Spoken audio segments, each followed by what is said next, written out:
مسیح خداوند میں مسیح خداوند بھائیوں بہنوں کو سلام ہو۔ آج جو 3-4 دن ہوئے جو میڈیا پر بات چل رہی ہے، جو بھی باتیں چلتی ہے ان میں خداوند آپ کا ذمہ دار ہے، آپ کی خداوند نگہبانی کرے گا۔ آپ زندہ خدا کے پیروکار ہیں تو آپ میرے بھائی اور بہن خداوند کا زندہ کلام جو ہے اپنے بچوں کو سکھائیں، بچوں کے درمیان میں کھولیں، سو خداوند آپ کو برکت دے گا۔ خداوند کے زندہ کلام میں بھی بہت سارے قانون ہیں جو بائبل کے مقدس قانون ہے، ان قانونوں کو یہ قومیں نہیں جانتی، کیونکہ عدالتیں جو ہے وزیر جو ہے یہ سب پیسے کا انتظام ہے،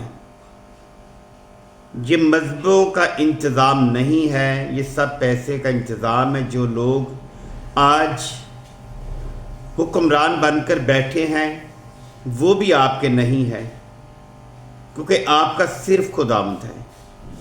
آپ خداوند پر یقین رکھیں، خداوند پر ایمان رکھیں، سو خداوند آپ کو محفوظ رکھے گا۔ جب اس وقت کا دور نبیوں کا تھا، اس وقت کوئی میڈیا نہیں تھی، کوئی ایسے کام نہیں تھے، عدالتیں بادشاہوں کی تھی، وہ بادشاہ خدا کی طرف سے مقرر ہوئے تھے، خداوند نے ان بادشاہوں کو چنا تھا۔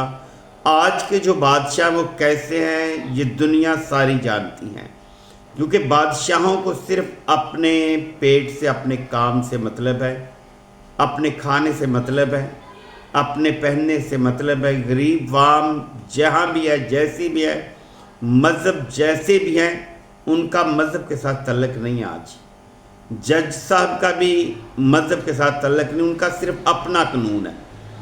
جب بائبل ہمیں یہ قانون نہیں دیتی کہ آپ ان کی بیٹیوں سے شادی کریں، تو ان کے کتاب میں، جج کی کتاب میں لکھا ہوگا تو وہ جانتا ہے یا خدا جانتا ہے۔ جس شخص نے، جس جج نے یہ قانون پاس کیا ہے، تو قانون پاس کرنے والے کو بھی خدا جانتا ہے۔ آپ اپنے لیے، اپنے گھروں کے لیے، بچوں کے لیے، بیٹیوں کے لیے دعا کریں، سو خدا آپ کی رہنمائی کرے گا۔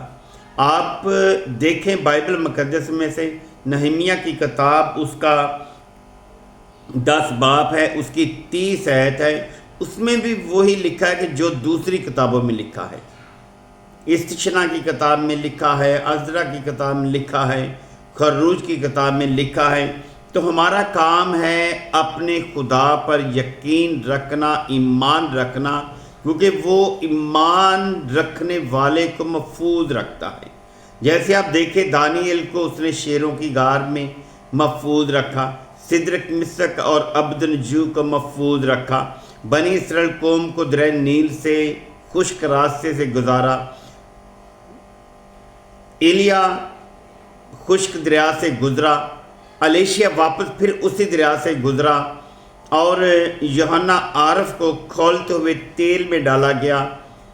تو انہیں محفوظ رکھنے والا خداوند یسوع ہی ہے۔ اسی طرح آپ کی، میرے مسیحی بھائی بہنوں، آپ کی عزت کو محفوظ رکھنے والا آپ کا خداوند یسوع مسیح ہے، جو زندہ ہے، کیونکہ آپ اور ہم زندہ خدا کے پیروکار ہیں۔ ہمارا خداوند جو ہے وہ زندہ ہے، وہ کہ مردہ خدا نہیں ہے، وہ جو جواب نہیں دے گا، وہ کہ مردہ نہیں ہے جو آپ کی سنے گا نہیں، اس کے ہاتھ چھوٹے نہیں جو آپ کو چھو نہ سکیں، اس کا کان بھی باری نہیں جو آپ کی دعا نہ سنے۔ آپ دعا میں ٹھہرے، خداوند کے زور ٹھہرے، سو خداوند آپ کی عزت کو محفوظ رکھے گا، آپ کے گھر کو محفوظ رکھے گا۔ آپ باقی یہ سوچ لیں کہ آپ کا سارا انتظام صرف خداوند کے ہاتھ میں، زندگی کا، عزت کا انتظام خداوند کے ہاتھ میں۔ جیسی یہ حکومت ہے تو یہ آپ بھول جائیں کہ آپ کی عزت جو ہے اس حکومت کے ہاتھ میں ہے، یہ ناممکن ہے۔ کیونکہ ہم دیکھتے ہیں نہمیہ کی کتاب، اس کا 10 باب، اس کی 30 آیت، اس میں لکھا ہے، اور ہم اپنی بیٹیاں ملک کے باشندوں کو نہ دیں، اور